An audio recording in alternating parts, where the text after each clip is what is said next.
So good afternoon, everyone. A very warm welcome again to this Agriculture Roundtable on AgTech, where we are bringing a sharp focus on two forces that will shape the next few decades of farming, biotech and climate tech. I'll just do a mic check. Neeraj, am I audible as well as visible? Yes, sir. Perfect. So if we zoom out for a moment and look at the direction of agriculture globally, we see three realities. One, we will be having far more people than we are having today by 2050, which would is 9.7 billion people. And by 2100, we might be getting close to 11 billion people. We also have predictably challenging weather. The climate change is already being talked about, and we are already seeing the impact of climate change on yields across the world, whether it is wheat in India or maize in Africa. We have seen that erratic monsoon, floods, drought, heat waves, they have been contributing in reducing yield in most parts of the world. We will also see a tighter constraint on the key resources, water, land, and also here now, we are already seeing the emissions are creating challenges for human beings. And for sure, inputs. When we talk about water, 70% of global fresh water is being used in agriculture. At the same time, close to 30% of greenhouse gases are emitted through agriculture and allied activity. We cannot continue doing agriculture in the way we are doing currently because it will not be able to feed all the people on the planet Earth by 2100. At the same time, we'll be doing irreparable climatic negative impact or environmental negative impact on the Earth. The question is now so no longer is can we grow more? The question is can we grow more with less under worse condition and still keep farming profitable and dignified for the producers? This is exactly where the biotech and climate tech comes in. On biotech side, we are seeing an explosion of tools and insights, whether it is advanced breeding, genomic selections, seed-applied biologicals, nutrient use efficiency technologies, microbials, enzyme-based inputs, and biofortified crops. These are not abstract ideas. They are being deployed to help plants access nutrients better, tolerate stress, resist pests and diseases while providing better nutrients per bite. On climate tech side, we are talking about remote sensing, climate modeling, IoT, sensor network, decision support platforms, precision agriculture, variable rate application, carbon measurements, and resilient water and energy use systems. The promise here is to help farmers see risk earlier, intervene smartly, and waste as less as possible, whether it's water, fertilizer, energy, or their own time. India sits at the intersection of these two revolutions. We are already seeing that the massive agriculture system of India, where 150 million hectares are grossly cropped and hundreds of millions of small and marginal farmers contribute to agriculture, it makes us also one of the world's most varied agroclimatical zone. At the same time, we are also one of the most climate vulnerable when it comes to the major economies. Rising temperature stress, shifting monsoon patterns, and increasing frequency of extreme events are all hitting agriculture first. Even when we talk about 2025-26, already the news is that we might again see an El Nino, which generally repeats after half a decade, coming faster than it used to be in past. That means biotech and climate tech are not optional add-on. In India, for sure, they are strategic necessities. The good news is that we no longer just are a passive recipient of global technologies. We are seeing a surge of innovation back home in India itself. Companies are working on nutrient use efficiency. We are seeing a lot of companies working on satellite-based imagery, weather data, AI models to guide farmers as well as different stakeholders. Initiative on biofortified crops to tackle hidden hunger, specifically the micronutrient deficiencies and protein deficiency, are also positively impacting millions. Automation, whether it is in irrigation, fertigation, or even the farm management, is now more intelligent than what it used to be in the past. Now, I'm having a great panel today. We'll be bringing together exactly these threads. whether it is about data, the nutrition, biologicals, waste to energy system, all are anchored in today's discussion. Let me introduce my extremely versatile group of speakers and panelists. We have Mr. Dhananjay Edakhe. He's a director of business development at Verdesian Life Sciences. He brings the perspective on biotech and the perspective around inputs and how these advanced formulation can help in better nutrient efficiency and manage the stress associated with farming. We also have Dr. Bakul Joshi, President and CEO at Tea Stains and Company Limited, which is one of the oldest and most respected name when it comes to bioinputs and microbial technology. Dr. Bakul sits at the intersection of legacy and modern science. We would like to welcome Dr. Bakul. Then we are having Mr. Mihir Dakwala. He is business head for AgriTech at Amnex Infotechnologies. He represents digital and climate tech platform Lens. Amnex has been at the forefront of using remote sensing, IoT, analytics, digital infrastructure to bring visibility and control to agriculture. Then we are having Mr. Binu Cherian, is country manager at HarvestPlus. HarvestPlus, all we know, is globally known for championing the biofortification, breeding crops with higher micronutrient content to fight hidden hunger. So when we talk about hidden hunger, we also have to bring to the perspective that one of the largest number of stunted and wasted kids in the world happens to be, unfortunately, in India. And we have to rectify that as well while we talk about agriculture. Mr. Binu carries a powerful perspective how biotech can be deployed not only for yield, but for better nutrient and public health. Then we are having Megha. She is a lead data scientist at GARUDALYTICS. Megha brings geospatial and AI insight layer in our discussion. At GARUDALYTICS, her work sits at the confluence of satellite imagery, geospatial analysis, and data science. So she typically turns pixels into decisions. Then last but not the least, we are having young Jasveer Singh, a very energetic entrepreneur. I happen to know him from the time when he was just getting in the ecosystem nearly a decade back. He's a founder and CEO of Waterfall Automation Private Limited, and he leads the automation and control system front in today's discussion. Taken together, this is very impactful and powerful mix. So now let's get into the discussion. And I would like to straight away go. I would request that if we all can start our videos. Thanks a lot. So now let me go to the first question, Dr. Bakul, to you. So we know biologicals are increasingly positioned as complements rather than replacement to chemicals. How do you see the future balance between chemical crop protection and biological solution evolving? Over to you, sir. Yeah, thank you for this question. It's a very interesting question. Let me start with one case study. When I went to Gujarat to conduct a farmer meeting, one farmer named Praveen Patel came to my farmer meeting. What he said was, sir, I never go to any pesticide company's farmer meeting. I have come to your farmer meeting. He said, now I have come here with one expectation. He said, I use your bioinsecticides, biofertilizers, biostimulants, and organic fertilizers. Only the gap in my portfolio is bioherbicides.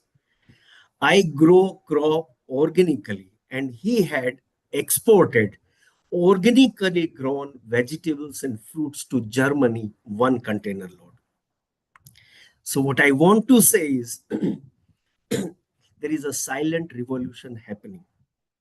Having said this, should I say that only biologicals are the solutions based on this example? My answer is no. Actually, there are two measures of crop management.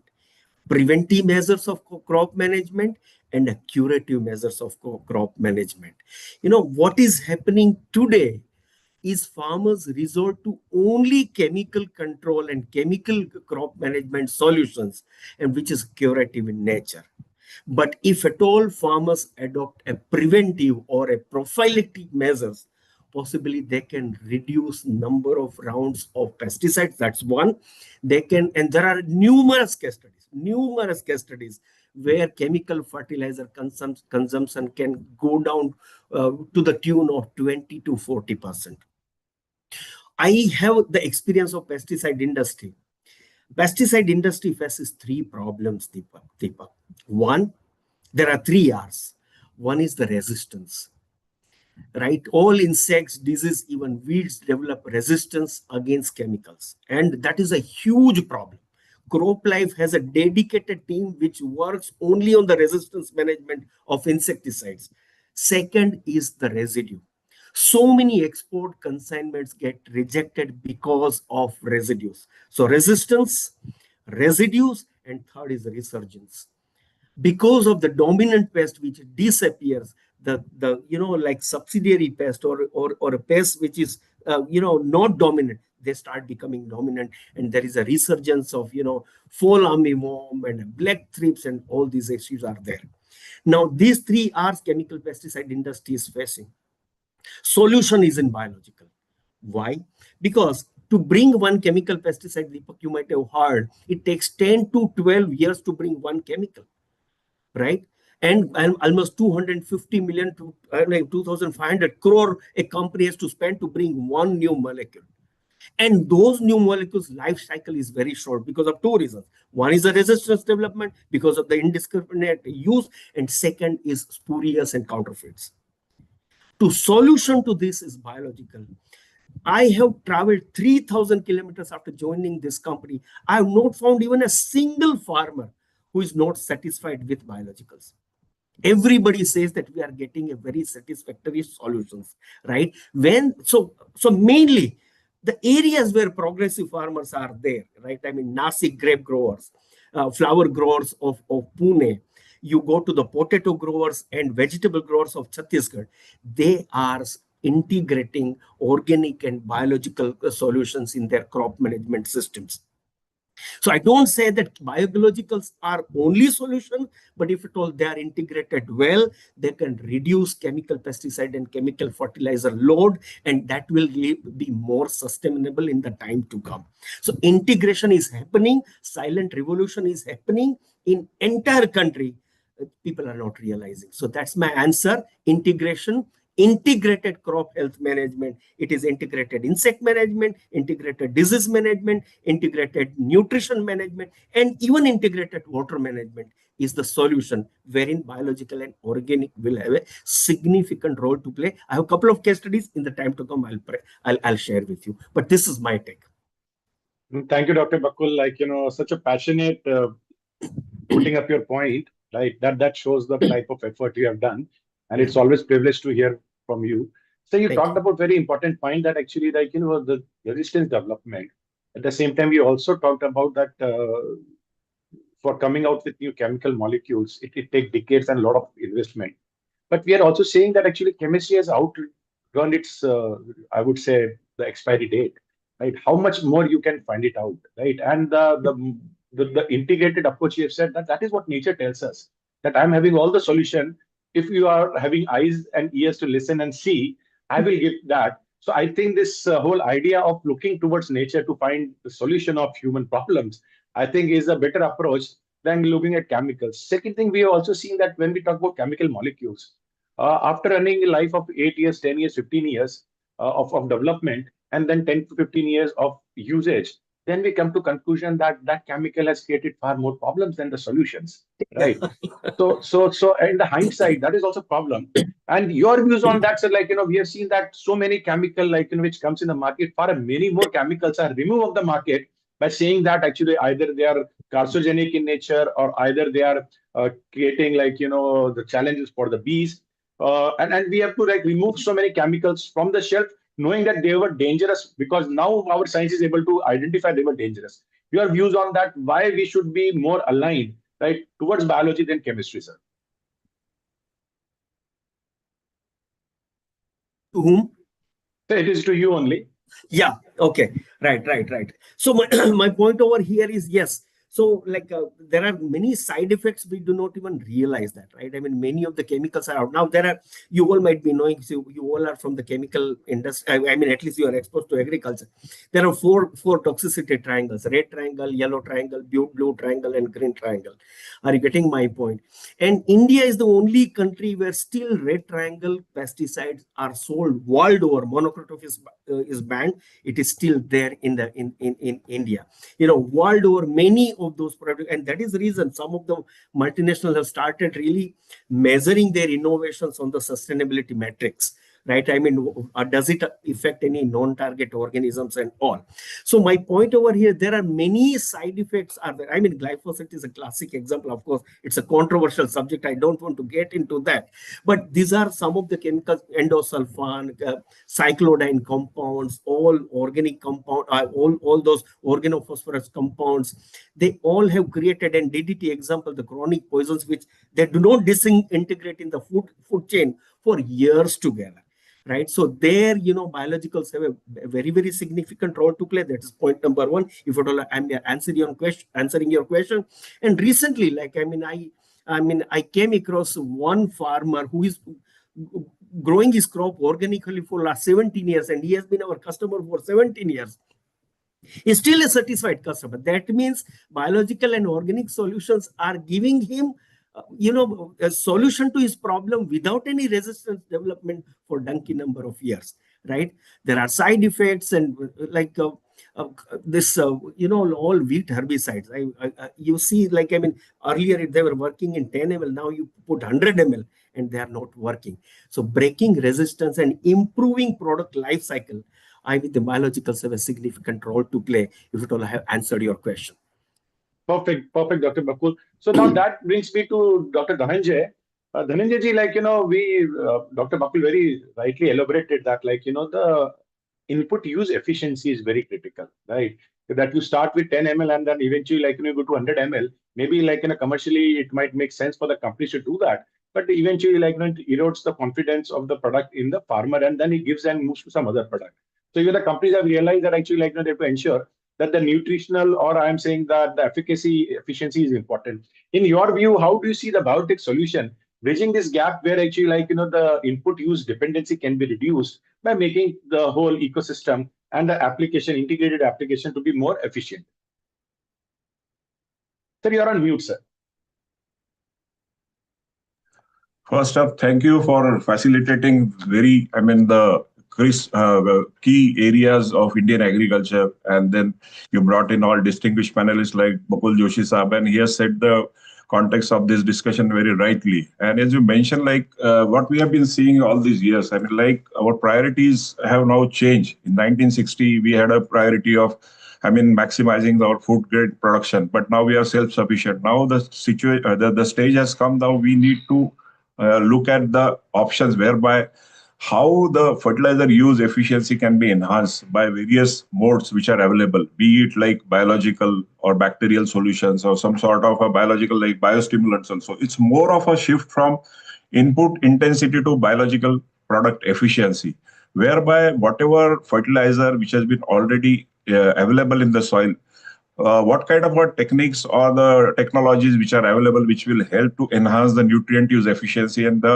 the way whereby we can bring down the fertilizer usage totality. If you look at the NPK ratio, I mean, ideal ratio should be 4:2:1, but that is now skewed. And if you look at current NPK ratio across pan India, it is like 14:2:1, which is actually completely distorted. And the culprit is actually in urea, because it's a cheap product and which is easily available, and farmer doesn't understand in terms of the context of the pricing of the product and what is the use efficiency. So there has to be some sort of a balance to be brought in. And as Bakul Saab has rightly pointed out, there has to be marriage actually, integrated nutrition management, integrated pest management, and the crop management as well. So the technologies are already available, but it's a more of educating the technologies at the grassroots level. Because if you look at the Indian panorama, there are certain stages which are like advanced in terms of their understanding of the biology, also the cropping pattern and the advanced technologies. States like Maharashtra, to extent Gujarat, I can name MP's upcoming state, but there are certain states which are still developing states. So this needs to be transcended across the country, whereby all the multi-stakeholders should be engaged.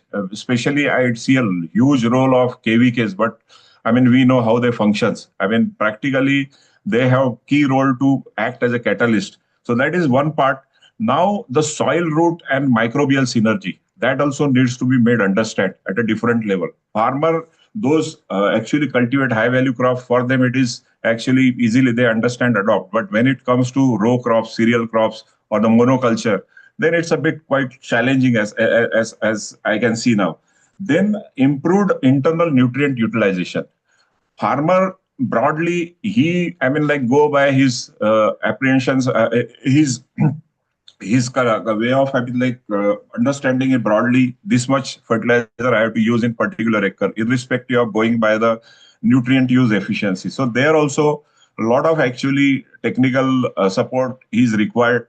And then accordingly, I mean, the soil testing, if you look at broadly, soil testing, the key factor which has a very great relevance in Indian context is hardly understood broadly. I mean, if you look at few states which are developed states, as I mentioned, but if you go to northern states, still Punjab, Haryana, and in part of Rajasthan, they don't understand even UP for that matter. So that's play a key role in terms of understanding the total soil health and what exactly to be applied. So that is where the improved internal nutrient utilization we have to take into. Then stress resilience. In your opening remarks, you mentioned about it, the kind of a challenges which we have been facing, the extremities of the weather, whether it's a high temperature, low temperature, and under such condition, crop cannot survive. So to, the protect certain crop as a climate resilient cropping.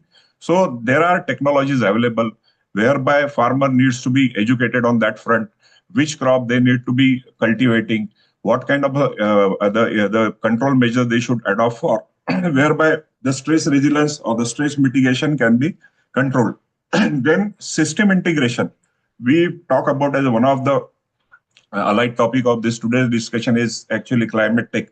So this basically precision agriculture has a key role to play in terms of the nutrient use efficiency, whereby what exactly the dosage of the nutrient has to be applied, at what rate the growth parameters to be checked, how much is the nutrient availability is there to the plant by way of root petiole analysis and stuff like that. So it's a mix of both. If we look at the higher productivity and we can bring down the lower input dependency, improved farmer profitability.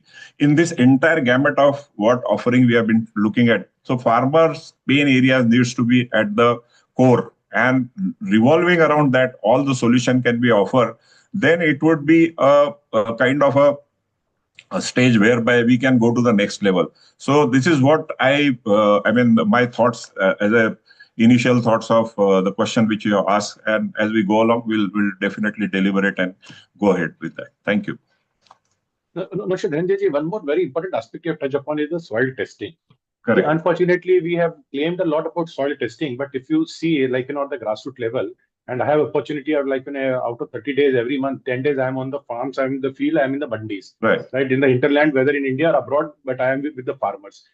India has seen that unfortunately that there is not too much of interest in farmer to do soil testing because of the way it has been done.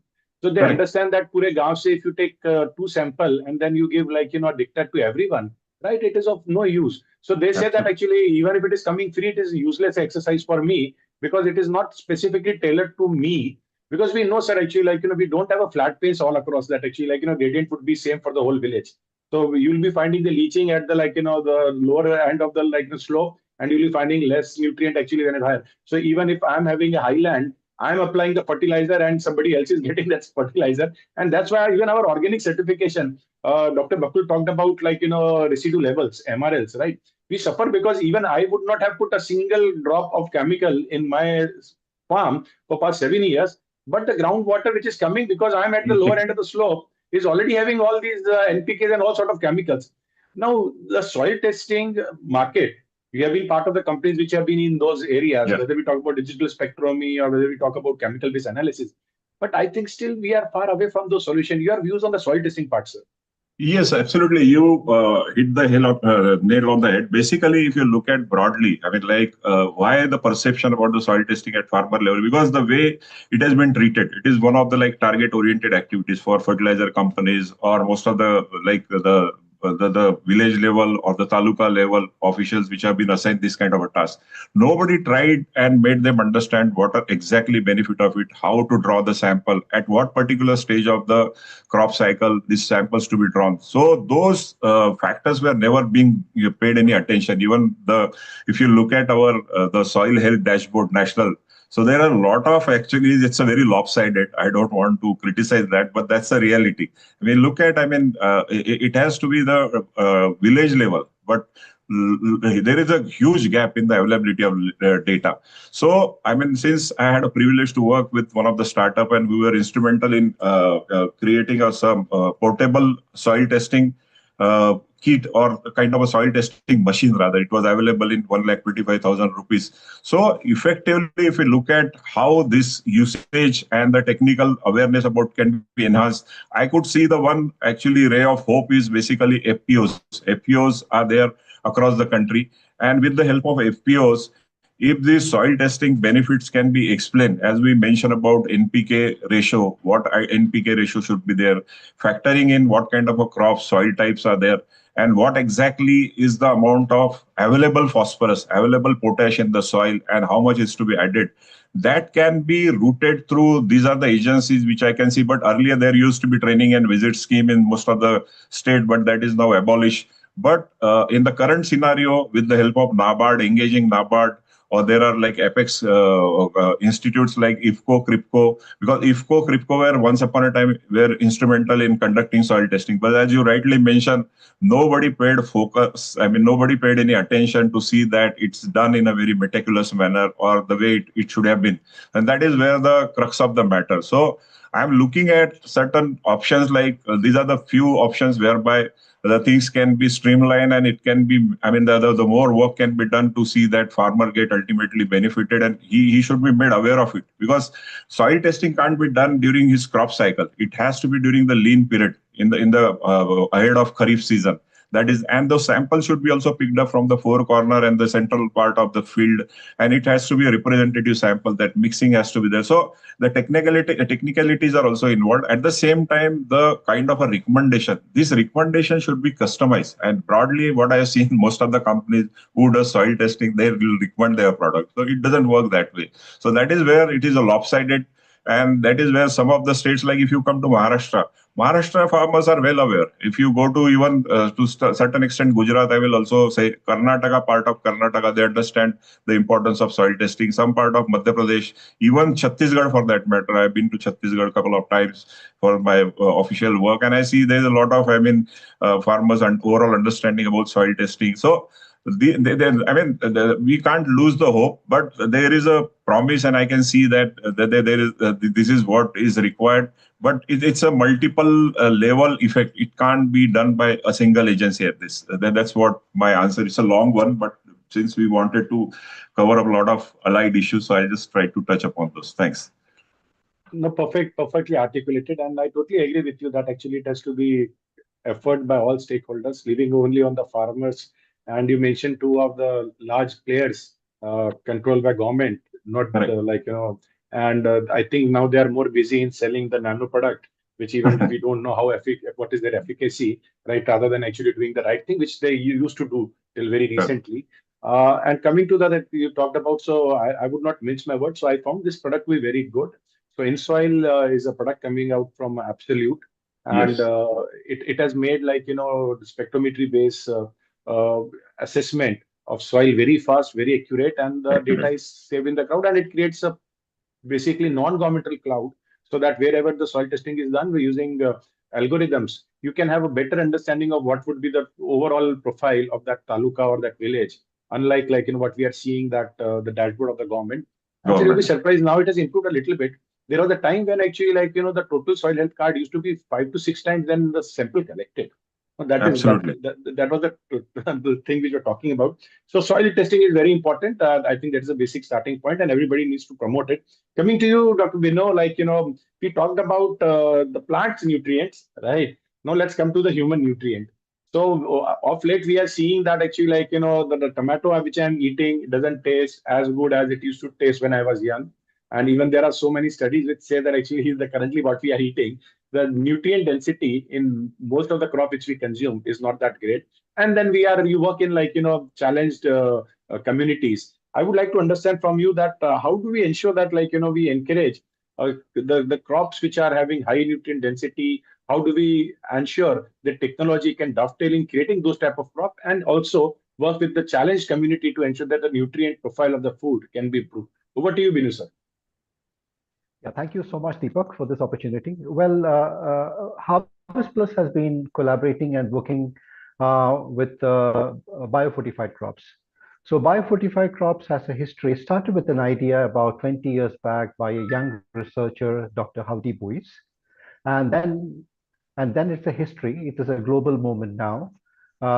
India is one of the leaders of biofortified crops research. ICR is one of the biggest partners for Harvest Plus. So biofortification is a simple agriculture technology of developing staple food crops with higher micronutrients. So Harvest Plus has been focusing only on food staples, big staples like rice, wheat, pearl millet, lentils, and that's apart from Asia and Africa. There were about 6 other big staples. Well, the reason why Harvest Plus has been only focusing on staple because the consumption of staple food crops by the resource poor community is in large quantity as compared to vegetables and animal protein or milk protein or dairy proteins or whatever it is. So if you typically look at a plate of a vulnerable community, they eat large quantities of rice or wheat and very little dal or vegetable. So Dr. Howdy Boyce and his team started with an idea that is it really possible to improve the micronutrient of the staple food crop? So because that would make a huge impact. Now, the reason why we have not been promoting lentils and others, because the per capita consumption in India for dal is still very low. It's about not more than 10 kg per capita. That's a big challenge. So we have not been able. So when it comes to rice, wheat, and millet and other staple food crops, we eat almost like 100 grams to 150 grams every day. So any small impact that you can make on staple food crops would have a huge impact on especially on the resource poor community. So how biofortified crops is developed? It is a conventional plant breeding technology of plant breeding where the scientists take care that the farmer preferred traits are incorporated during the development process. For example, if it is a pearl millet, the preference for the color of a grain in Rajasthan is different from what is in Maharashtra. So all these things are incorporated in such a way that when it is consumed on a day-to-day basis, it makes a measurable impact on the human health. There are more than 150 nutrition research papers have been published now in collaboration with various international universities, national universities, which makes it very clear that biofortified crops, when consumed on a day-to-day basis, it makes a measurable impact on the human body. I'm very happy to let you know that Bajra, the pearl millet biofortified research, was conducted in collaboration with SNDT University in Mumbai and Cornell University, and it was done in Maharashtra, in Ahmednagar. And very happy to let you know that the results are very encouraging. We say that it improves the cognitive function of the small children when they are eaten on a 6-month basis. It improves the nutrition, the iron absorption, and reduces the iron deficiency. So the question is that how can it be promoted? So Harvest Plus and the partners have looked at a food value chain approach in order to look at scaling of biofortified crops. We have developed a large partnership which consists of more than 165 partners, National Agriculture Research System, ICR, state agriculture universities, private sector are very important partners, and FPOs. And we looked at how they can be involved very early in this biofortification research program.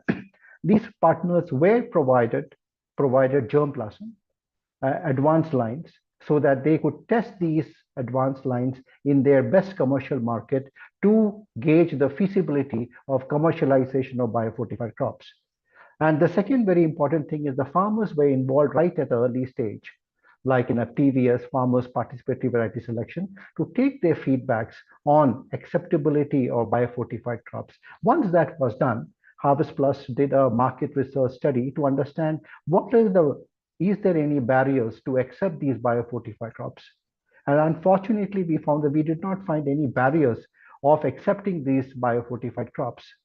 And then we looked at how do we start a communication strategy, how to develop a nutrition plan and nutrition messaging.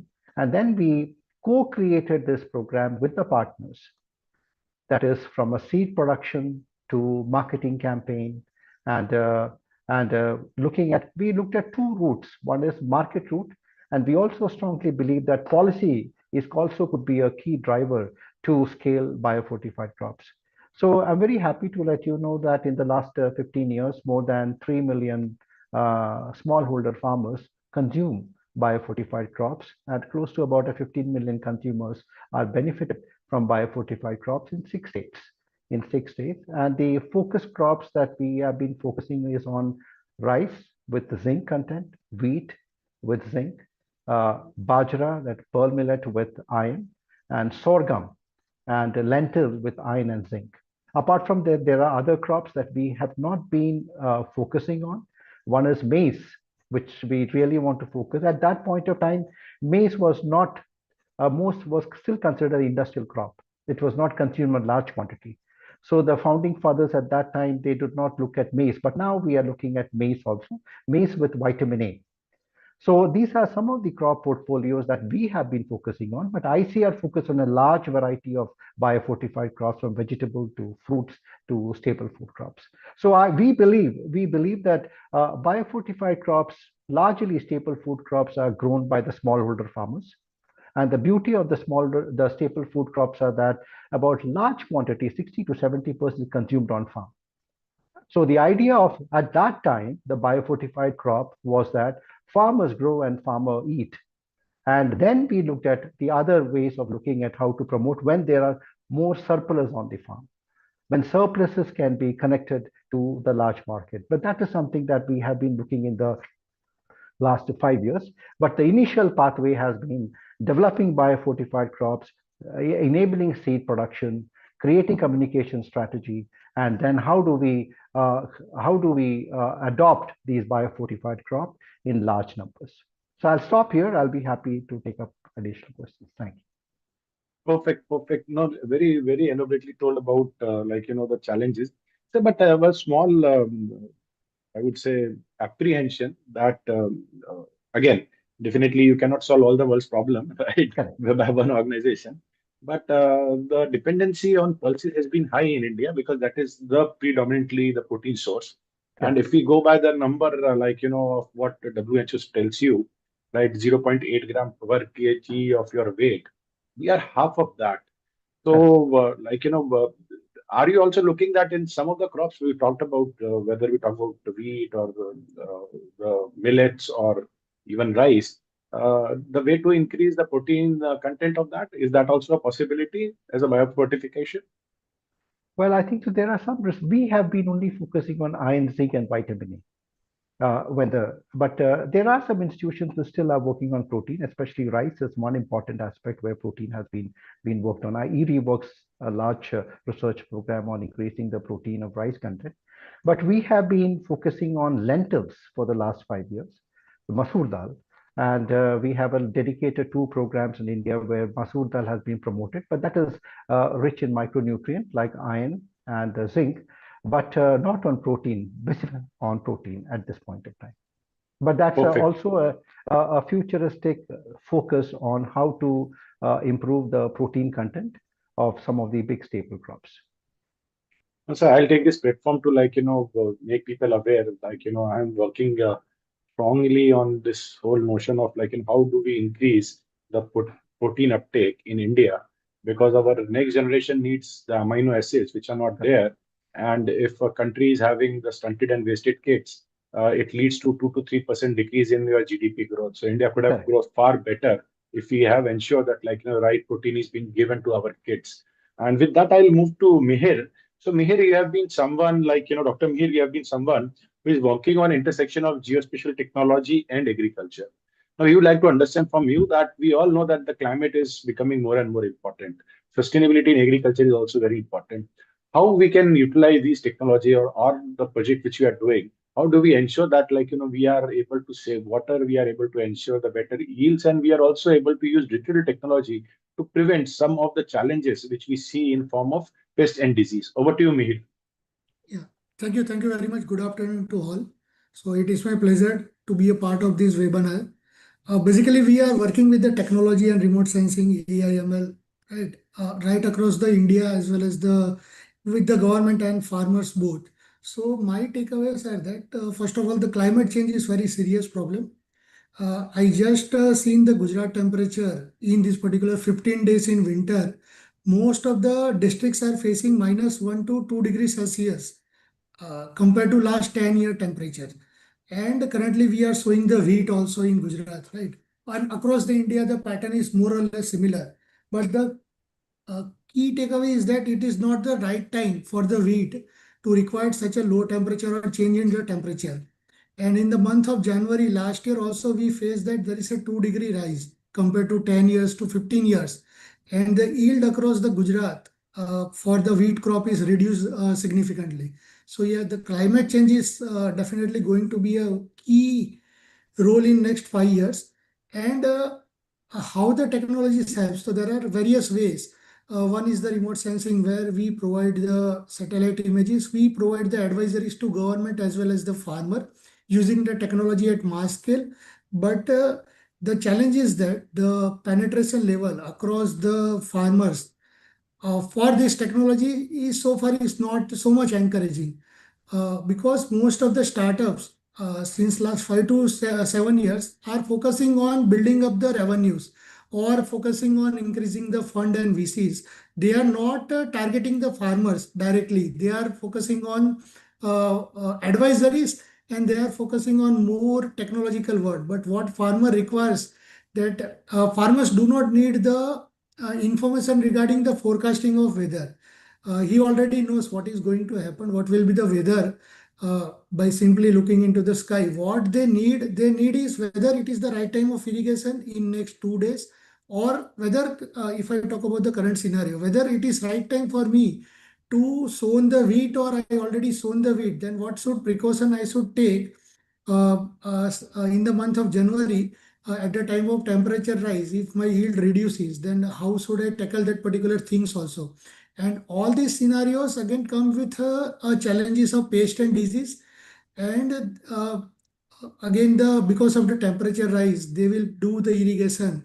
And sometimes the farmer don't know about how to irrigate also in some of the parts. So at the time of maturity, they are also doing irrigation because the water is available and मेरे neighbor farmer ने use कर दिया water, so मैं भी पानी डाल देता हूँ. लेकिन वो नहीं जानता है कि भाई it is not the right time because I am going to harvest the crop also. So this kind of advisories we should target and we should give.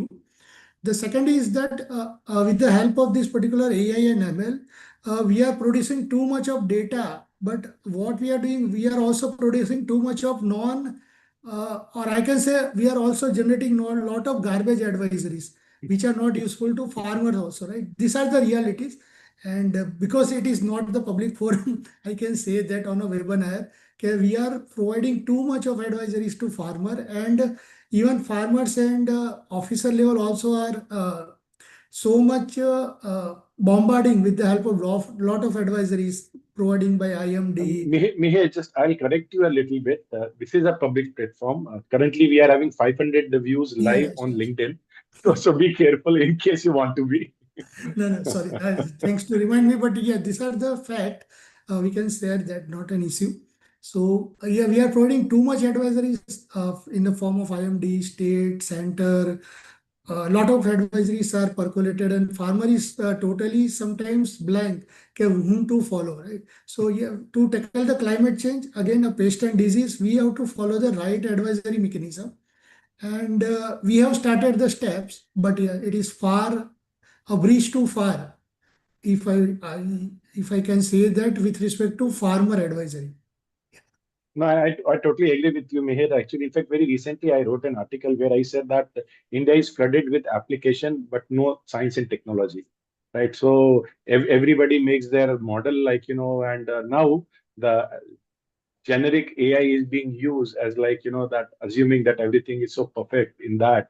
And then actually, like, you just put a layer, you feed some data, and that goes on application saying farmer has to do A, B, C, D, E, F, G. That doesn't work. And secondly, as you rightly mentioned, also, like, everybody wants to come with an application without going into the deep into actually what you are offering them. And for example, like, contextual data is very important. I'm a farmer growing wheat, and I'm flooded with so much of information that actually about price. So even if I get good information of wheat, he'll uninstall it because he's saying that actually WhatsApp it is coming. And I'll give you my own example. I'm a pretty learned person. I assume that, right? So I had a cervical problem. And believe me, like, I told few people, I went to the doctor, and then actually, like, doctor told me about a website. I didn't work. I went to. So I'm having now Instagram influencer who are telling me how to take care of my cervical issue. I'm having a LinkedIn expert who are telling me. I'm having a doctor. I'm having my family also. My dad, mom, my wife, my son, everybody shares me anything which comes from cervical, right? So एक ने बोला कि गर्दन पीछे करनी है, एक ने बोला नीचे करनी है. Now I'm confused. Which one is right? So I think this is what we are doing with our farmers. So, like, we are pretty well educated and have a lot of access. We are facing that problem. Then think about the poor farmer. Now coming to next question to you also, like, you talked about very important part about. Do you think the interdisciplinary, like, collaboration, right, where the validation of the advisory need to be made that it has to pass through human in loop. It could be ICR, it could be agencies which can be created by the private players who can vet that whether an advisory is correct or not before it goes to an AI or ML engine to be used as an advisory. Your view on that, how do we see that part? Yeah, definitely a collaboration is required. It is now high time because we have already a lot of data. What we need a central layer. For example, ICAR or KVK. KVK is the right institute. They can percolate the very good amount of advisories and very faster way because they have presence in each and every almost gram panchayat or village, or even each and every taluka have multiple KVKs, right? So, and they are associated with the farmers since the beginning. And the second is through the gram sevak or BLE level, or village level officer, VLE level officers. So what we should plan that we should have a advisory mechanism which consists of a hyper-local advisory and at a parcel level. With the help of this agri-stack, the data is available now. Data is created and it is available also. So what government is planning now, since we are in this particular system also, they are planning to build up a Krishi Vistar kind of a platform recently, and Maharashtra and Gujarat are implementing also. So there is a mechanism where the advisory either written by the private player or written by the government and agency or IMD or any agriculture university, it has to be vet and approved by a committee, or committee may consist of either a nodal officer is the agriculture universities or the KVKs. Once they approve that, then and then a single common advisory should go to farmer. It is either in the form of chatbot or mobile application or voice based or a call center. So that kind of a mechanism is definitely required, and maybe it will take some time still. But that particular initiative is already started under the Krishi Vistar also. No, I totally agree. In fact, Krishi Vistar is a very excellent initiative. I would not say that actually it has still matured. It will gonna take some time to mature. But the Secretary, Mr. Ahuja, as well as Joint Secretary, Mr. Samuel Praveen Kumar, right? Yeah. They put a lot of effort in ensuring that it, and I think we need such champions in the agriculture ministry that who can see through and help in working on that. Now I move to Megha next. So Megha, you have been a data scientist, and we see a lot of data coming in, as rightly mentioned by Mihir. Government is also trying to put a lot of data, but at the same time, the data is not of much of use unless you are having good models, right? Now I would like to understand from you that how we perfect the science of creating good climate risk models, because the biggest risk coming in agriculture today is through climate. And the Mir also rightly mentioned that actually, like, putting water at the wrong time or sowing at the wrong time, right? It's a climate risk itself. Because previously, like, used to have temperature in November for sowing of potatoes and wheat in Gujarat. Now we have already shifted to December, and December also we are not having optimal environment condition. So there has to be the right models. How difficult as a data scientist you see creating such models? Over to you. Yeah, thank you very much. And I would like to say with that we have satellite data for various weather patterns. But if we incorporate that data, we always find this challenge that, as we have seen, as you also rightly mentioned, that we are able to even presence of that El Nino this time also, which is not expected. So these type of patterns are coming in weather to at farm level also. So when we build any machine learning model, it learns through only patterns. So when we take this historical data, whether from the satellite or even from the farm level, with whether any agriculture organizations or even the weather stations, there also model is largely try to learn based upon patterns. Now these patterns are keep changing at very, very minute level. Like last year December temperature or last 5 years of December temperature is not matching with this year of the December temperature. So with respect to that, integrated technology is much more needed. For example, the farm level of the weather station data along with the historical data, and we need to fine tune that model at that level that it can predict the accurate weather results for that particular parcel boundary. As we all are aware that soil health card data and other data are at farm level is not available right now. It is very much necessary in India when we have very small farm size. We do not have the large farm size outside the India, which is a privilege for them. Because then model accuracy which you build for a district or a taluka level will help. But here, farm to farm, it varies. And even farm to farm soil properties are varies, weather properties are varies. So the integration of this weather and soil data at farm level along with satellite remote sensing data is very much needed for machine learning to identify the accurate pattern at particular near real time. So that is what I would like to add in this climate risk. No, so next question to you is that actually you rightly mentioned, like even when we talk about time series data, historical data, see, one of the challenge of agriculture is that collection of the data used to be a very costly proposition, even today. Now, when we go 15 years back, right, the cost was prohibitive. And then we also had a mechanism in most of the global south, I'm not just saying India, global south, that the agriculture officer was also given a task that actually has to collect data. He was given a task that actually he has to show that yields have increased. We have bumper crop every year, right? And then he is also having a task of ensuring that the acreage has increased. Now, the data which I see, like, 10 years back, right? More you move towards history, the more the quality of data diminishes. And I would like, my view is that, correct me, and I need your views. Anything which is 7 or 8 year old data in agriculture, I think it is useless. Your views on this? Yeah, I cannot agree that exactly it is useless, because when we come to model building, we definitely take bare minimum 10 to 12 years of historical data. So for me, there is also a challenge, and we face also, we correct also in such a way that when we comes to any state boundary, district boundary, mandal level boundaries are changing in many states in India. Since even last 4 years also, boundaries are changed. So when you talk about 7 to 8 years, we are facing that challenge even at for 4 years also. So there is a model also, and we from our side as a GARUDALYTICS, we develop also that type of the model through which we can convert that data at the newer boundaries, and we can utilize and try to identify the patterns, because without even giving any pattern or any data to any machine learning model, what it will learn. So basically we need data, whether it is a good, whether it is a bad, whether we are able to build anything or not. But the major crunch which any machine learning or the AI thing need is data. Then next step is coming, how it is good, how it is bad, how it is useful. For that, we need to convert that data at which level where we can use it in today's boundaries or in today's weather or the soil parameters. So it is challenging, but we need to perform if we want to move with AI. Perfect. So now I'll go to Jasveer. Jasveer, you are someone who is saving our lives, right? Because water is becoming a challenge. More than 160 districts in India are already in extreme shortage of water.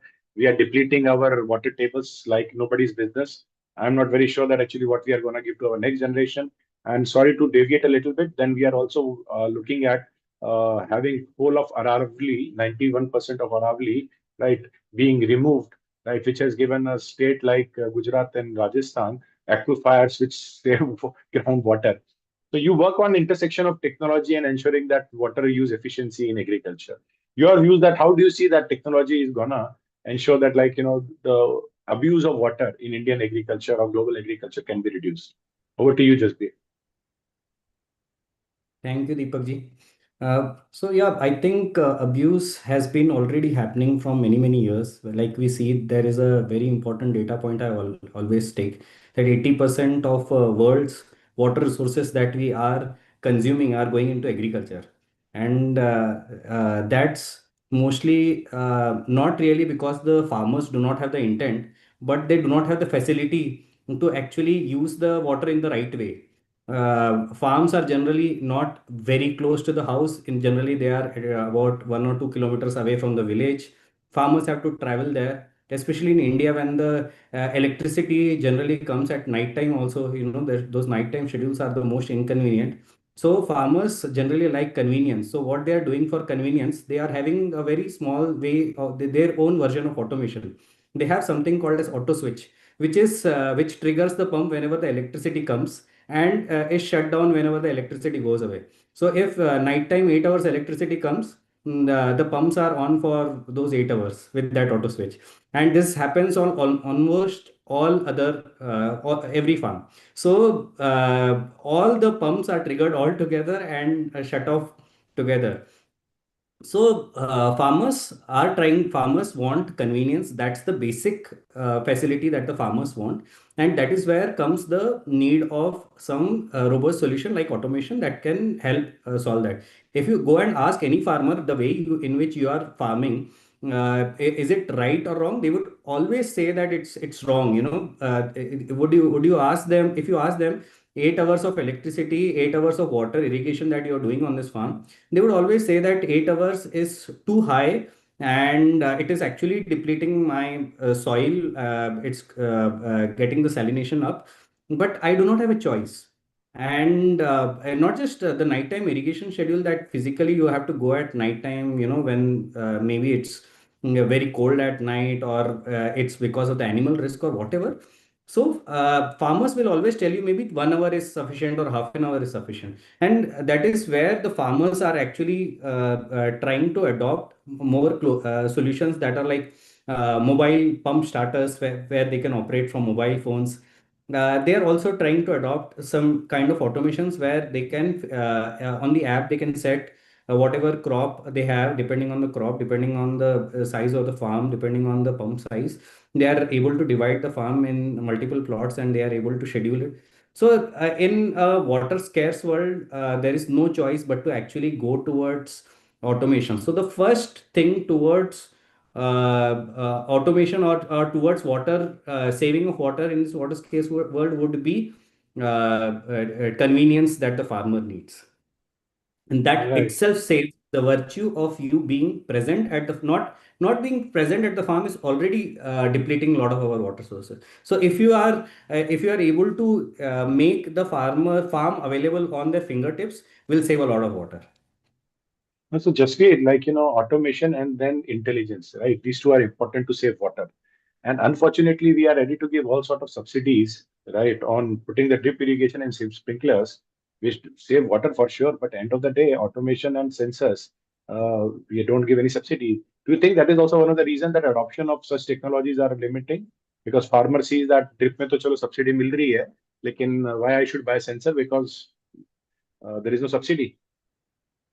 I think sensors adoption is too difficult in India, given that it is not the natural way in which the farmer thinks the setup at the farm works.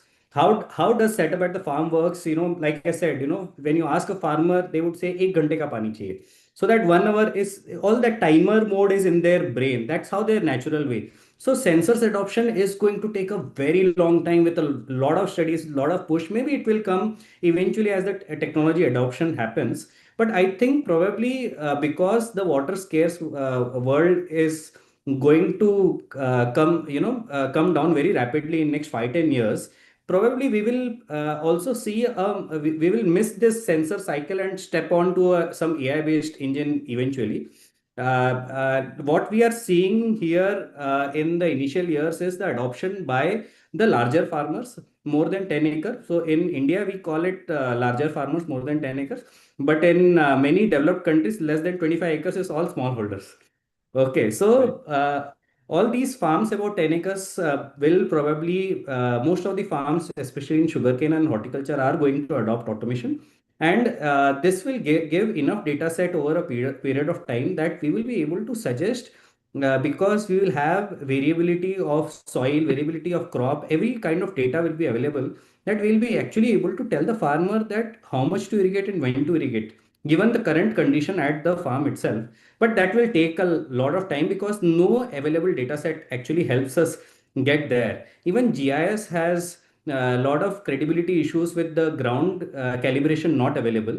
But I think when these collaborations will happen, I think we'll be able to accelerate the use of AI and the answers to those questions on when to irrigate and how much to irrigate. I totally agree, but Jasveer and rest of the panelists, I think there is one more unfortunate narrative being pushed across, right, which is making farmer more reluctant of adopting anything new. That our ancient wisdom was great.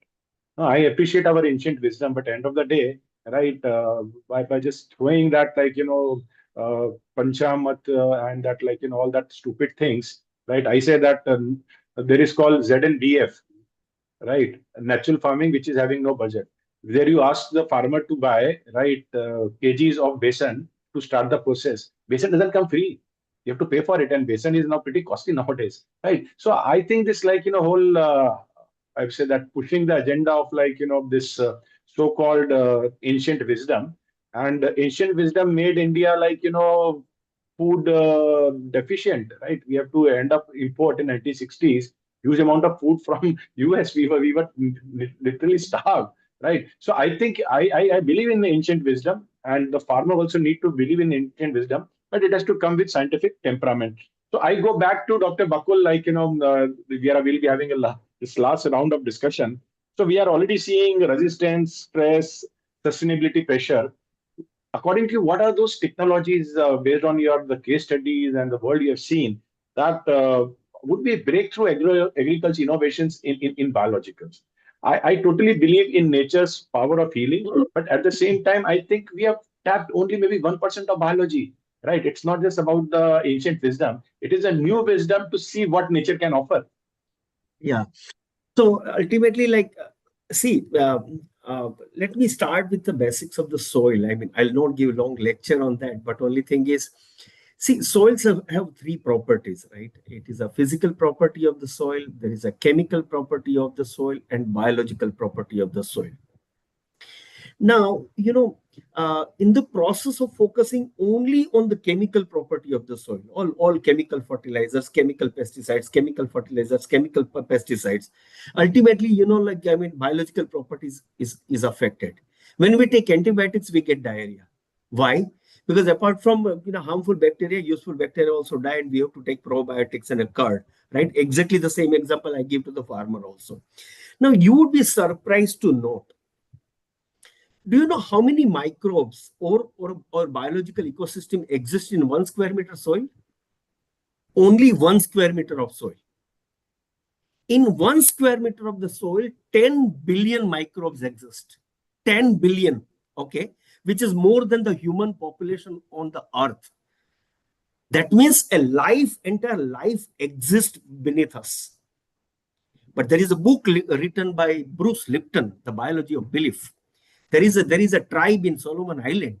If they want to kill a tree, the entire tribe people, they encircle the tree and they abuse tree verbally to kill the tree. And it is mentioned in 2 to 3 books, right? When you can kill a tree by verbally abusing, there are 10 billion microbes existing, right, in the soil. We are not killing only verbally. We are killing chemically. We are killing, like emotionally. We are killing biologically. And then, when entire that bioecosystem collapses, the plant cries. Believe you me, plant cries. If you look at the plant roots, I have some of the photographs, I could have shown it over here. If you look at the plant root system, the soil, the small dirt, which is attached to the plant root, has 10x more microbes.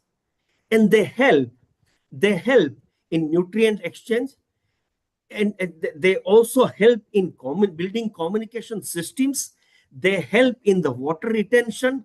But when we really keep giving chemicals, this entire soil ecosystem gets collapsed. And first thing what we have to do is we have to re-establish that bioecosystem. So whatever the technology which can work, and one more example, by mycorrhizal fertilizer, you might be knowing. It helps in, proliferating root system, and the plant root can reach to the inaccessible nutrient which is available away from the roots, and that mycorrhiza can help. That is only one aspect of it we know. But do you know, plant also gets emotionally connected with each other through mycorrhizal network. And one plant, when it comes under stress, through, jasmonic acid mediated communication, it communicates to other plant that, hey, I am under water stress, or I am under biotic stress, please be careful. But when we are chemically abusing the soil, this entire microbial world gets disrupted.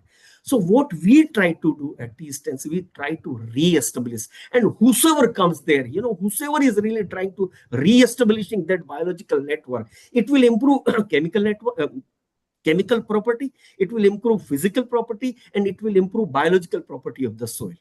Do you know what was the 5th December was the World Soil Day? Do you know this? And what was the theme? The World Soil Day theme, possibly Binu sir might be knowing, or maybe Dhananjay sir might be knowing. The theme was healthy soils, healthy cities. Our cities are not healthy because soils are not healthy. So whatever we do in the technology, we'll have to make our soils healthy, then cities will be healthy. And you mentioned in the beginning, in the introductory remarks, plants have a hidden hunger. And Binu sir might be knowing because he works on the HarvestPlus and like biofortified crops or fortified crops. When there are micronutrient or a macronutrient deficiency in the soil, plant can't speak. Plant doesn't show symptoms.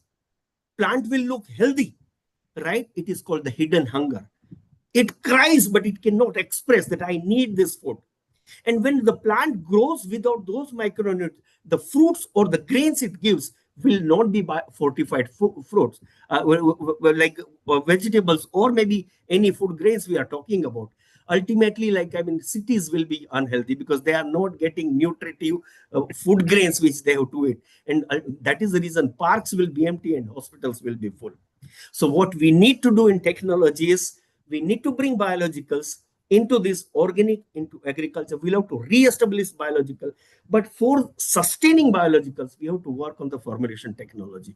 We will have to work on the delivery systems. The areas where, see, ultimately you're dealing with microbials. You're dealing with living entities. It has to gain the respect it has to gain. Do you know the microbials? Right now we are doing our R&D studying because we have a very, very strong R&D. When you really fill an HDPE bottle with microbes will behave differently. If the same microbes are transported in a PET bottle, it behaves differently. The transportation, the packaging, the storage. So the kind of respect we have to give to the microbes, we are not giving.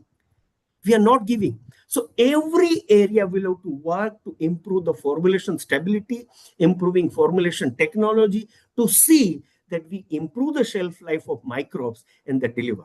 Wherever you give fresh microbes, it will give you amazing results.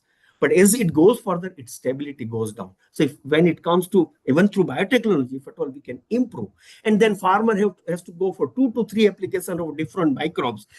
CIB has to work on giving relaxations in where we can really create microbiome, more than 2 to 3 microbes put together in one application, they can solve the problem. So those are the areas where we need to work.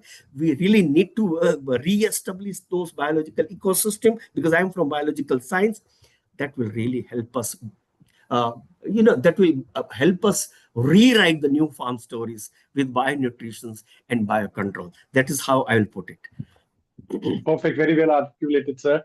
I would go to Dhananjay ji. Your views, sir. Actually, we are already seeing, right, that biology can play a very important role. Now, according to you, agriculture biotechnology adoption, how do you see way forward, and what needs to be done to, put it on a little bit, I would say, on a steroids? Sir, we are on mute. You'll have to unmute yourself. First up, Dr. Bakul Saab has rightly pointed out, and he has brought it to the core what exactly we need to do. And actually CIB needs to give a lot of freedom to operate. I mean, that's where but one part I just thought of, I raised my hand, touching upon Jasveer Singh's the area. Basically, we need to look beyond water consumptive crops like sugarcane and rice. I mean, it's high time now. Like Punjab, Haryana, they used to have 3 cycles of rice, cultivating rice. So it has brought down to 2 now. But look at the water consumption in 1 acre of rice, and for that matter, sugarcane. It is the highest in India. So that is what even states like Maharashtra, where there is no irrigation facility and there are 20 sugarcane factories are located. I mean, that's something which is actually more with a vested interest. So that's one part. Anyway, we'll park that aside. Now, coming to, you're talking about the kind of a steroid. So having worked across all the, different sizes of company which are R&D driven, then there are startups. I see that whenever they come out with the product, it has to be keeping farmer at the core. Basically, it has to be the product should address the pain areas of the farmer, and this product needs to be well integrated into the existing system of farmers. You can't be trying to change his way of application. Then it has to give ROI to the farmer. Basically, when it comes to any biological, there are certain amount of limitations are there. Those needs to be told upfront rather than trying to say, this is your रामबाण है, आप इसको डाल दो तो सब चीजें खत्म. ऐसा नहीं होगा. Or there is a magic in microbes, as Dr. Saab has rightly pointed out. In the 1 teaspoon, he has told about in the 1 square meter, 10 billion, but even 1 teaspoon has got more amount of microbes, which we can even imagine actually. So looking at the development of the product, one is basically keeping farmer at the core, then addressing the pain area, simplicity in the application.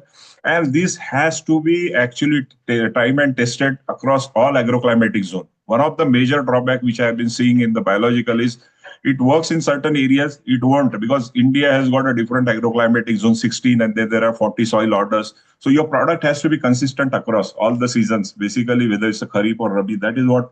And then the scalable delivery, basically, when it comes to deliver the product at the farm site, it needs to perform consistently over time and again. Then you have a merit. And then at the same time, there's a lot of technical inputs, or the technical training needs to be given to the front line. Basically, everything is dependent. They are the foot soldiers, where most of the things are lacking. What has been actually planned in the AC cubicles and what is executed, there's a huge gap, which I could see. That needs to be bridged actually. And then this product needs to be well supported by basically regulatory authorities. There's a huge gap. I mean, now 5 products of ours are now cleared by this fertilizer ministry, but there's a lot of data and a lot of, back and forth, the queries were raised. So I could see that a lot of, if we can make it more seamless and more proactive, or rather encouraging the R&D initiatives, then it would help a lot to the Indian agriculture and global agriculture as well. So to look at this, adoption accelerates when science is matched with the practicality, profitability, and trust. So that's the, the key word which we would like to take into consideration when we look at developing the product as a new startup or any new company which you wanted to get into the main areas. No, I totally agree with you. That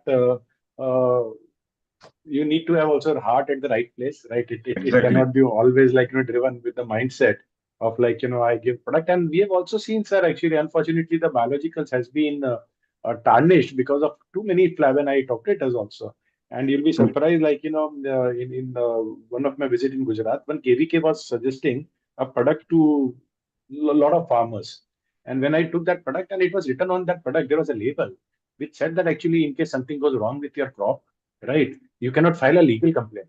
Oh, It was written on the product itself, and it was clever. written in English. The rest of the thing was in like local language, but that was written in English. Though it means nothing, right? If something goes wrong, I can always go to court. But this is, I would say that actually, like, in a way, it's a blessing in disguise. At the same time, industry has also understand that government is coming with some of the restrictions and some of the, I'd say, stringent norms, right? It is to ensure that, like, there is a level playing field and the Level right playing players field. are, yeah, right players are doing it rather than actually, like, आपने मेरे को दिया, मैंने kerosene डाल के उस पे कुछ लिख के 2 महीने 3 महीने बेचा, and then I just disappear in thin air. So I Agree. think in a way we are in right direction. Now coming to you, Binu sir, like, we talked about the, I would say, biofortification. Now, going forward, I would like to understand, like, as the climate, right, risk which is imminent to us, how do we ensure that actually we think beyond just the pure yields? We think starting on, like, the nutrient delivery, right? Because the stresses are all going to be there on productivity. So, still, are we looking at, like, ensure more productivity, right, while compromising more on the nutrient? I think the metrics should shift from, like, I would say per drop of water to total nutrient being delivered to the end user rather than total number of grains, because just feeding calories is not going to help. So your views on, sir, that how do we ensure that we start thinking differently from yields to nutrient? Well, I completely agree with you. We look at different metrics, but practically the bigger challenge, how do we measure these metrics? That's now you can measure the yield. It's very easy to measure. You can measure nutrient at this point. We have some fast throughput technology, like XRF technology, we can measure it. But when it comes to the other metrics that we develop, for example, resilient outcomes, sustainability indicators, it's quite difficult to measure and tell the stakeholder the result of these things. So that's the bigger challenge of metrics. And I think so that's also a requirement that we all have to work in partnership. We have to, it has to be co-created, the critical partner, the farmer, need to agree on it. So understand that the farmers are taken into consideration, and how can we create these metrics in the future, which is very critical, like what you say, very critical to it. But the bigger challenge, metrics means measurement. How do we communicate to the stakeholders about these metrics? That's a critical challenge that I feel that we have. Perfect. And also you talked a little bit about the messaging. How do we ensure, like, we are able to percolate the right messaging? Like, people start looking at nutrient, right? And specifically, like, the disadvantaged communities, they don't have that level of understanding that, like, what could be the impact of low nutrient, right? Of deficiency of micronutrient. You and me might go to a superstore and would look at the back of the end, like, a packaging and see, like, and what it is inside, how much nutrients are there. But those communities are having that challenge. How do we ensure that, like, that communication can be put across? Yeah, so nutrition messaging, especially the mass messaging, mass campaign, this is still a need to be done, at various levels. I think so. The government need to take over on nutrition messaging. We need to bring in private sector also into consideration. We have done on nutrition messaging for the last few years, but bigger challenge when it comes to agriculture is that the farmer really is not considerate on nutrition messaging when it comes to anything. So if the nutrients can piggyback on higher yield, higher other trait, that's easy to make the farmer acceptable certain varieties. But the farmer per se, they are not very much concerned about nutrition per se. So we have been, so that's the bigger challenge. So for example, iron deficiency or a zinc deficiency, or for example, a wheat variety with higher zinc, or a rice variety with the higher zinc, or certain other traits, The farmer first is basically looking at kitna yield milega, kitna paisa milega. That's the critical. It's something like Indian mentality when we go and buy a car, kitna milega mileage. कोई सा भी गाड़ी खरीद लो, है ना? हाँ, So 80 lakh that's का गाड़ी है, उसमें भी 80 लाख का हाँ. गाड़ी है, उसमें भी बोलेंगे कितना देती है.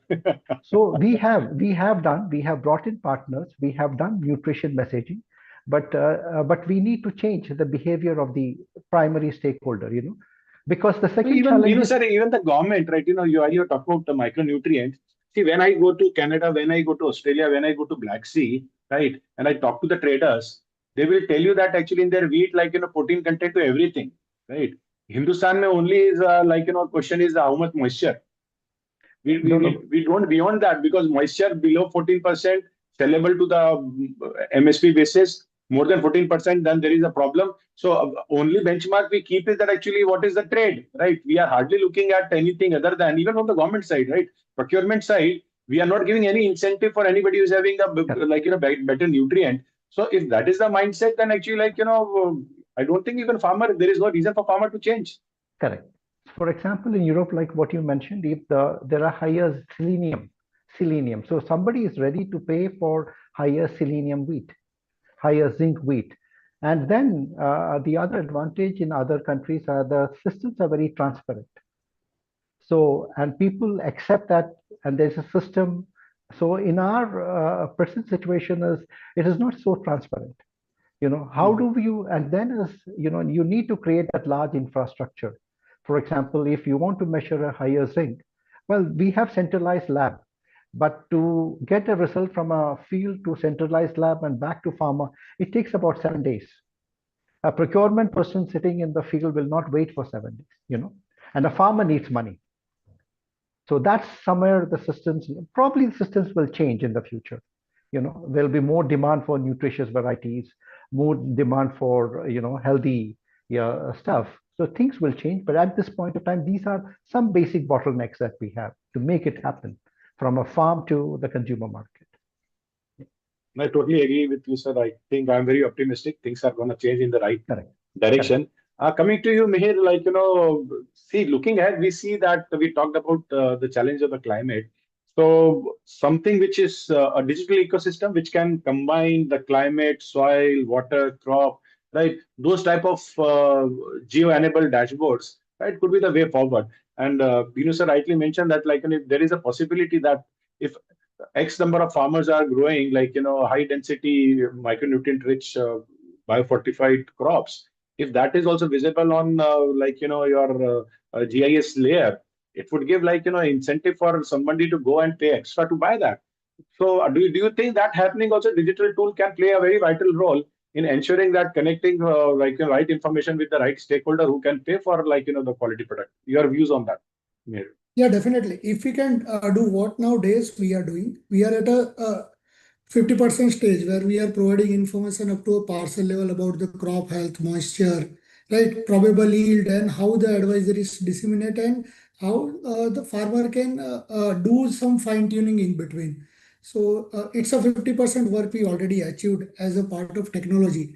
The second thing what we require now to focus on, anticipate the climate change rather than reaction. अभी तक हम जो भी कर रहे हैं, we are reacting. So now we are anticipating the climate change is there. So if there are other technologies, like for example, water, each and every panelist here, if they can provide us a data, right, to me or the GARUDALYTICS, right, to showcase on the platform that which type of soils are there, what are the probable micronutrients they are added, so it will be benefited. In case of water, that whether it is a right time, we can combine that particular advisories, whether it is a right time based on the crop stage to do the water or not, where at what time we have to harvest. So yes, if all such enablers combine together and government can act as a scalers, then definitely it will be an impact to farmers. We can enhance the life of the farmer and also we can enhance our financial GDPs also by exporting more or more rather than importing some of the crops. And we can create the as you mentioned earlier about the pulse self-sufficient pulses in India, right? So that can be possible. Each and every enablers have to combine and join together. No, I totally agree with you, Mihir bhai. And see, congratulations to the great work you are doing. In fact, a lot of AgTech players I engage with on a regular basis, and even to Jasveer or even Megha for the work you are doing. because you are trying to solve farmers' genuine problem. Otherwise, what happens is that the AgTech comes in with a mindset to help farmer. Eventually, they get aligned with actually, there is your story talking about somebody raising $100,000, right? And if I have to come in the news, I have to raise $100,000, right? And then they miss on what they wanted to serve, and then they get into this treadmill, keep on running till they are dead, or till they actually are able to jump and go beyond. Unfortunately, not too many are able to jump and go beyond. Right, I'm still yet to see any IPO coming from Indian AgTech, and rest assured, I don't see that IPO coming at least for next 4 to 5 years. Right. So the congratulations for what you're doing. Now, coming here to touch very important point, pulses. See, pulses is climate resilient crop. That's the beauty of pulses, and the government is also work on the mission to promote pulses. Your views on that? Actually, are you doing something on related to the pulses ecosystem?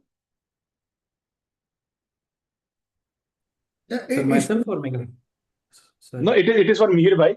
Are you doing for pulses?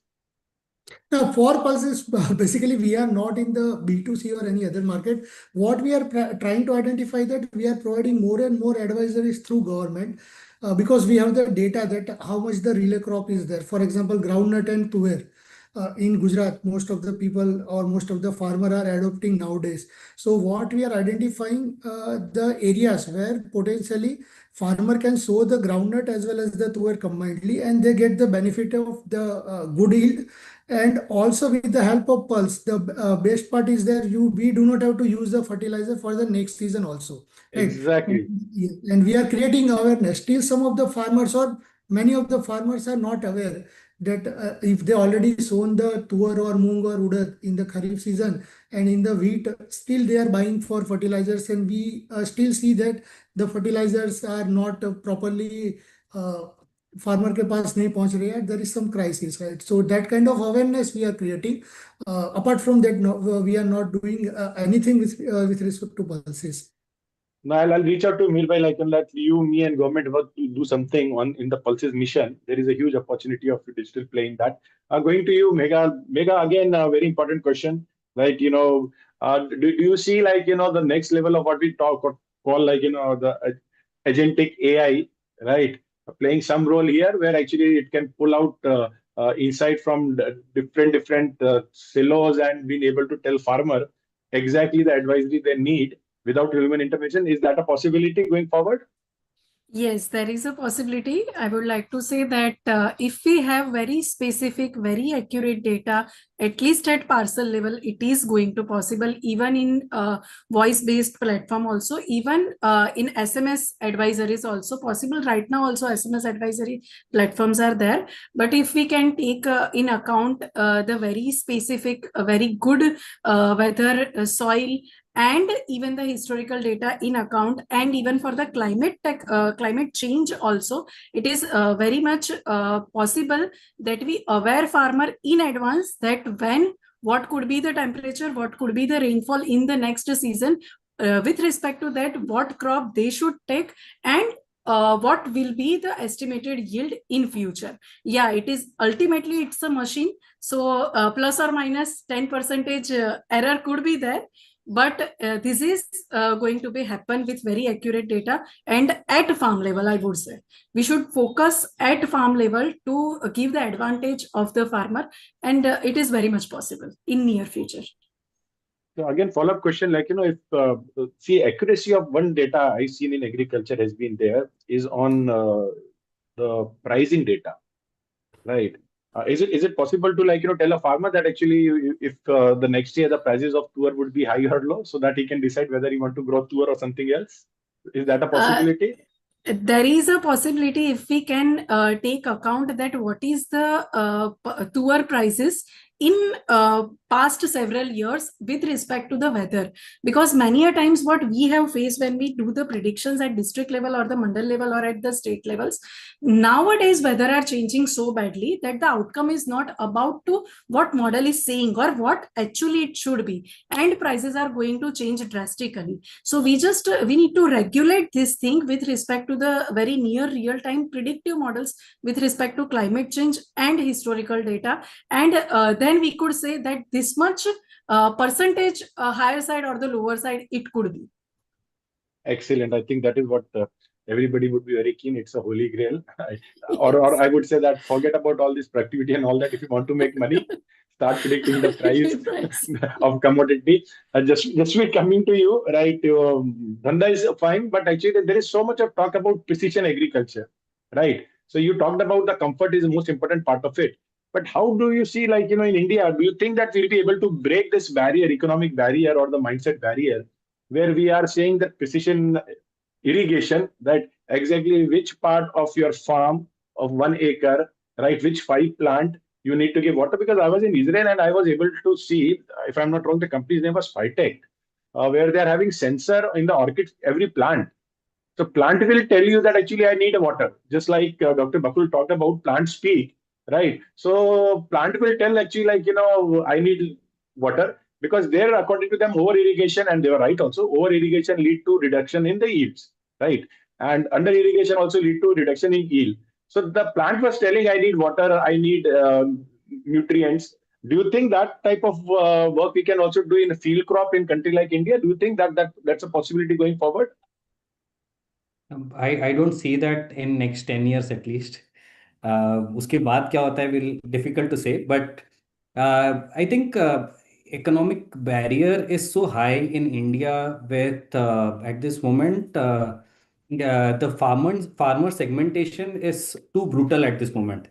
Okay, so if you look at it, 10 acre plus are earning much higher, especially with the two crops I mentioned, sugarcane, horticulture. Just, on the sidelines, I would just like to, थोड़ा सा side में जाके एक Dhananjay sir की एक बात को मैं बताऊं. Saying that, especially with sugarcane, when we say, saying that we should eliminate sugarcane because it uses more water is like saying we should eliminate humans because human activity caused climate change.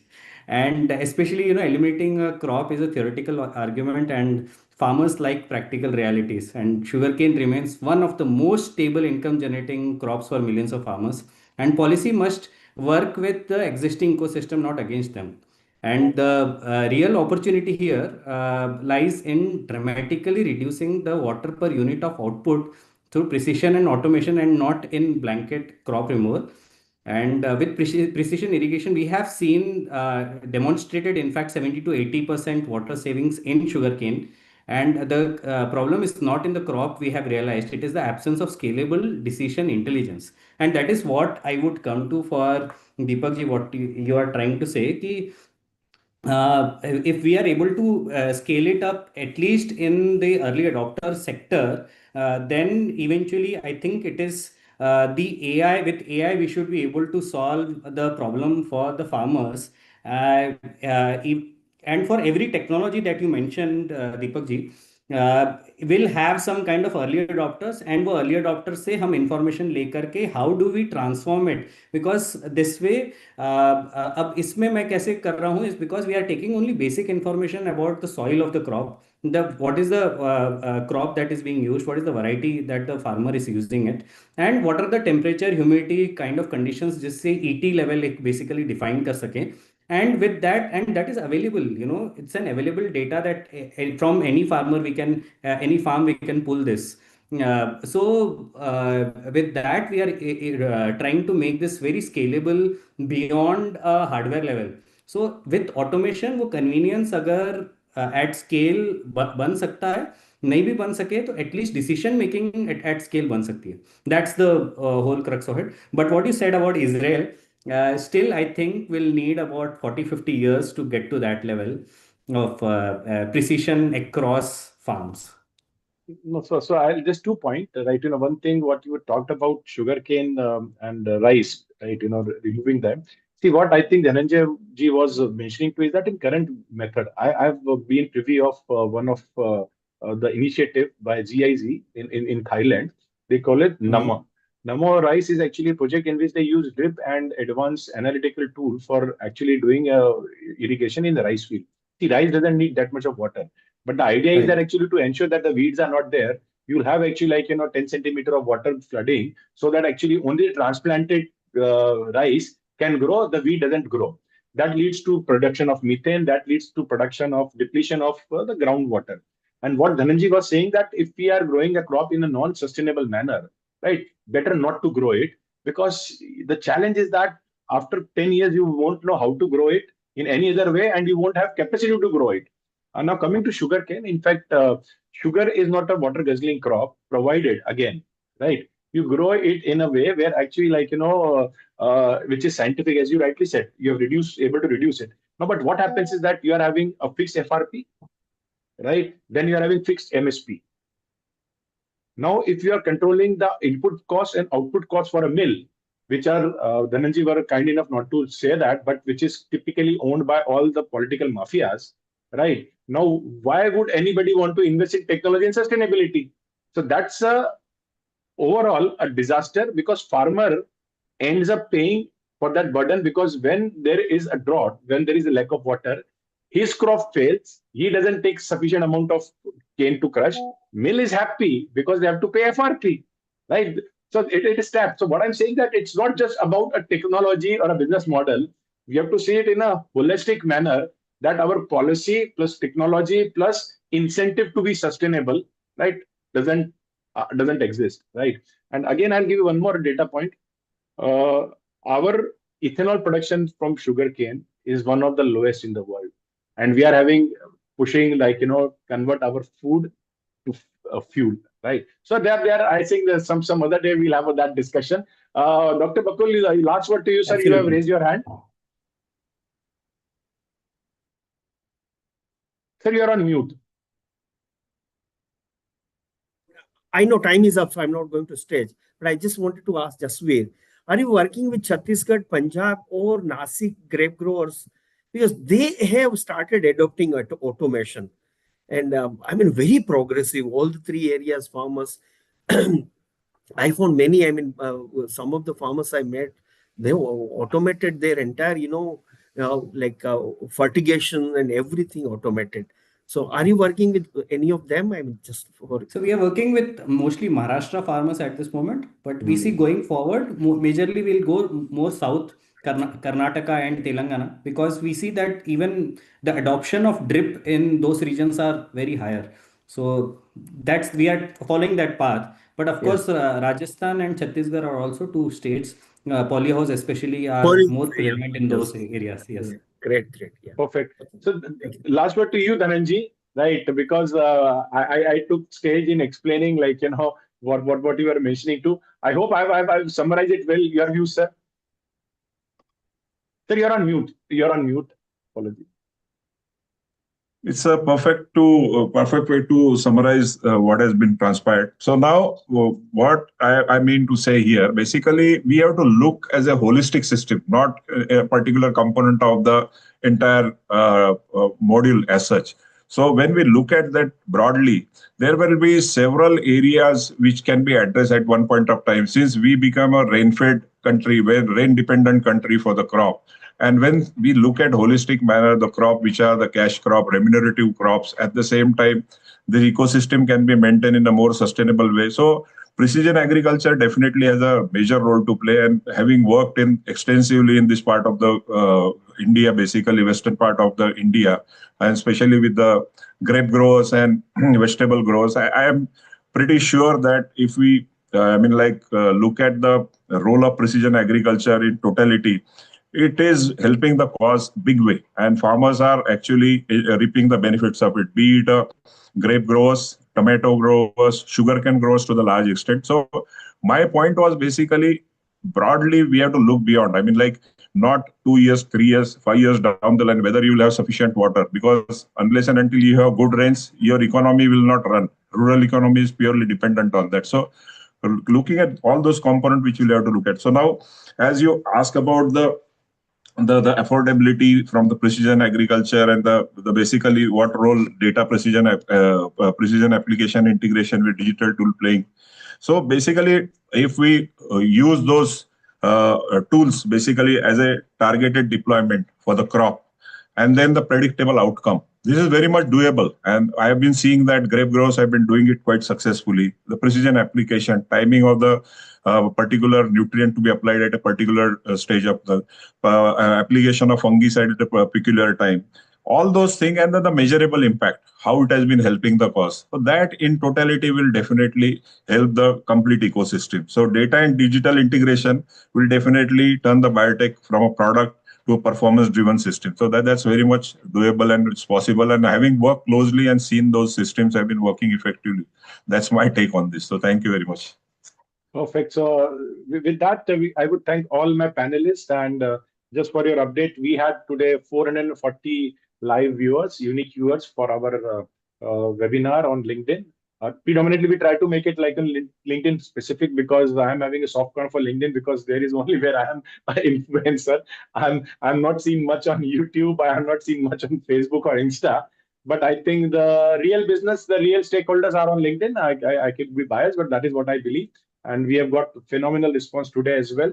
And thanks to Dr. Bakul, Dhananjay ji, Mihir bhai, Megha, Binu sir, and Jasveer ji. Thanks a lot. We had a really good, I would say, interesting discussion, which would put path forward. And we will share with you once we are having the report of the webinar, which we also generally share with the Government of India on a regular basis. What are the views? It's up to the policymaker whether to listen to it or keep their ears shut. With that, thanks a lot. Signing off. Take care. Thank you. Bye. Great.